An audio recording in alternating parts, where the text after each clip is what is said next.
This is VOA News. I'm Marissa Melton.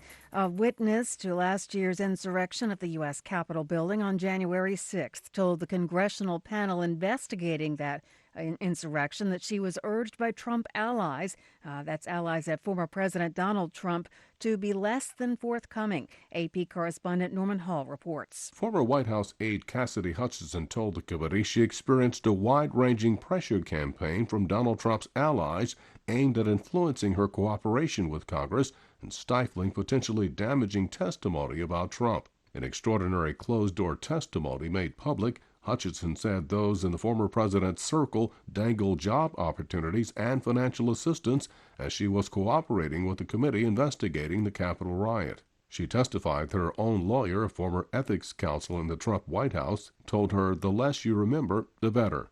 Norman Hall, Washington. The U.S. National Weather Service warned Thursday that a major and unusual storm system affecting nearly two-thirds of the United States is forecast to produce a multitude of winter weather hazards over the next 3 days, including heavy snow, strong winds, and dangerously cold temperatures. In its advisory, the NWS said the powerful winter storm could produce widespread disruption and potentially crippling impacts across the central and eastern United States. By Friday, about 75% of the country is projected to have freezing temperatures. Speaking to reporters Thursday, President Biden said people need to take the weather seriously. It's not like a snow day, when you're a kid. This is serious stuff. And my team is prepared to help communities weather this, no pun intended, this storm, this freeze, and because we need to cope. From Washington, you're listening to VOA News. Ukraine's President Volodymyr Zelensky said on Thursday that he came back from Washington with good results. After the visit to the U.S., Zelensky also met in Poland with Polish President Andrzej Duda. Zelensky told the U.S. Congress on Wednesday that aid to Ukraine is an investment in democracy, not charity, and invoked American victory over the Nazis in a key World War II battle to press for continued assistance. Russian former Deputy Prime Minister Dmitry Rogozin said Thursday he required surgery after being hurt in a blast in Russia-occupied Ukraine. It was the latest in a series of attacks on pro-Moscow officials.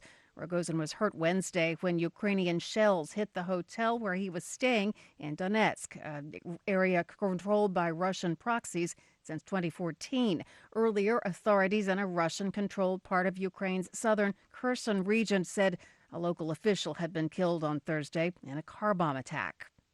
Pope Francis has warned Vatican bureaucrats that just because they work at the Vatican does not mean they are beyond reproach. AP correspondent Karen Chamas. In his annual Christmas greeting to the Roman Curia, the Pope warned the cardinals, bishops and priests at the Holy See that they are not safe, but in fact particularly vulnerable to evil. Francis told his audience that the Vatican clergy are in greater danger than all others because we are beset by the elegant demon, who does not make a loud entrance but comes with flowers in his hand. Francis has long used his Christmas address for an annual dressing down of Vatican bureaucrats. In his 2014 speech, he accused some of having spiritual Alzheimer's and of living hypocritical double lives.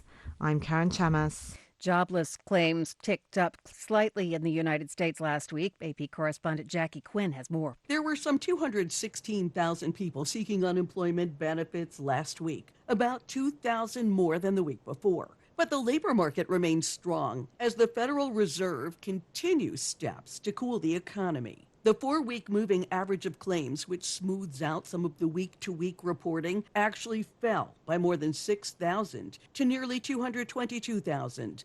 For the week ending December 10th, about 1.6 million people were receiving jobless aid. That's down from the week before. Jackie Quinn, Washington. A judge says cryptocurrency entrepreneur Sam Bankman-Fried can post $250 million in bond and live in his parents' home in California while he awaits trial on charges that he swindled investors and looted customer deposits on his FTX trading platform.